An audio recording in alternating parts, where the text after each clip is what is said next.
Баршаға сәлем, менің арнама қош келдіңіздер. Сіздермен Сара. Бүгін сіздермен балалықтың балдамы осындай керемет дәмді болып шығатын коржиктардың рецептімен бөлісетін боламын.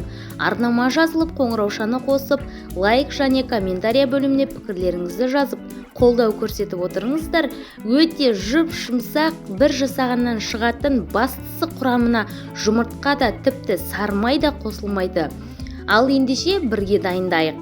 Мен жасаған рецептпен істесеңіздер 2 кило коржик шығатын болады. Барынша қолдың айранынан істеуге тырысыңыздар. Дүкеннің айранын істететін болсаңыздар 3,2% айранын істетсеңіздер болады. Коржиктарымыздың жұмсақ болып шығуы айранымызға тікелей байланысты.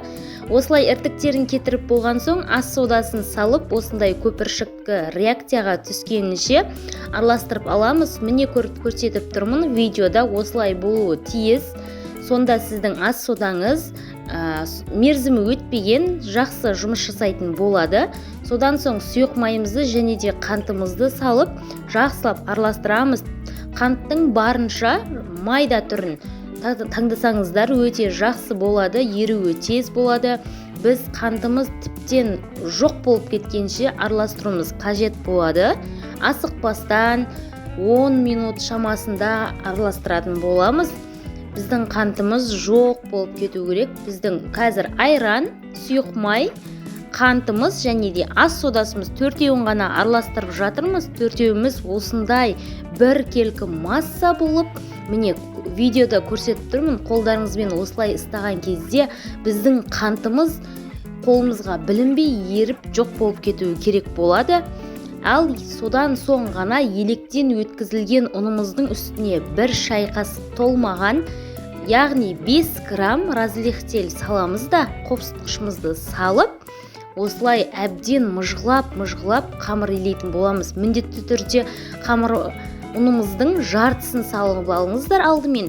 Содан соң ғана қалған бөліктерін салып илейтін боламыз. Дәл осылай жартысын салып әбден мұжғылап алыңыздар. Арасында түйіршік болып қалмау керек. Біздің қамырымыз өте қолға жабыспалы болады.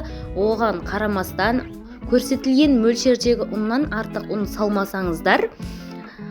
Міне көріп тұрғандарыңыздай осылай болды. Енді кезекте столдың бетіне осылай қайырып алып жатырмын.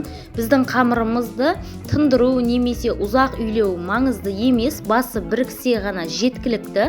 Осылай астына және де үстіне ұн сеуіп жібереміз де оқтауымыздың көмегімен жайып аламыз. Шамамен 1,5-2 сантиметр шамасында жайып алатын боламыз. Ол өздеріңіздің қалауларыңыз. Кішкене жұқалау істеймін немесе кішкене қалыңдау істеймін десеңіз, ол өздеріңіздің қалауларыңыз.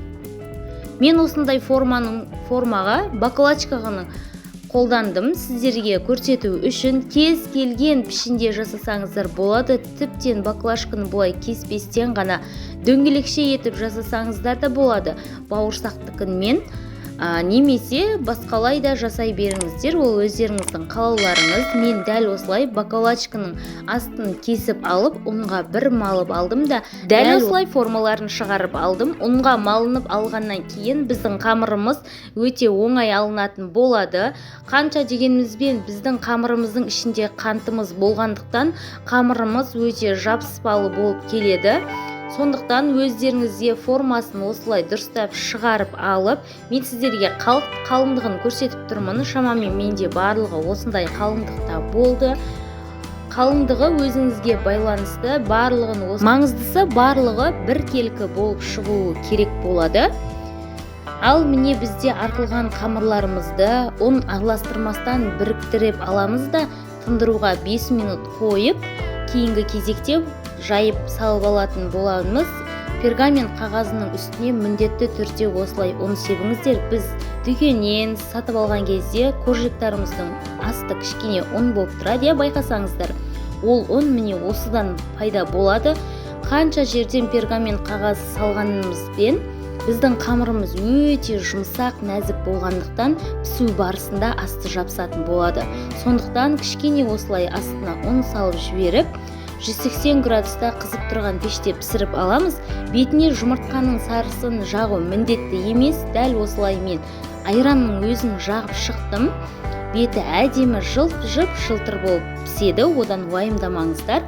Міне көріп тұрғандарыңыздай дәл осылай барлығына жағып алдым да алдын ала 10 минут немесе 15 минут қыздырып тұрған пешке салатын боламыз. Міндетті түрде 180 градуста пешіңіздің қызуына байланысты шамамен 10-15 минутта пісіріп алатын боламыз. Ол өзіңіздің пешіңізге байланысты. Міне менде 20 минут шамасында пісіп шықты. Міне көріп тұрғандарыңыздай асты да толық пісіп шықты. Үсті де өте ыстық болып тұр. Ыстықтай көрсеттім. Міне менің коржиктарым дайын. Өте дәмді, жұмсақ, бір жасағаннан шығатын рецепт. Жасап көріңіздер. Бастысы дәл осы менің рецептіммен 2 килограмм шығады. Өте қолжетімді, жұмыртқа және сары май қолданбайсыз. Жасап көріңіздер. Кездескенше сау болыңыздар.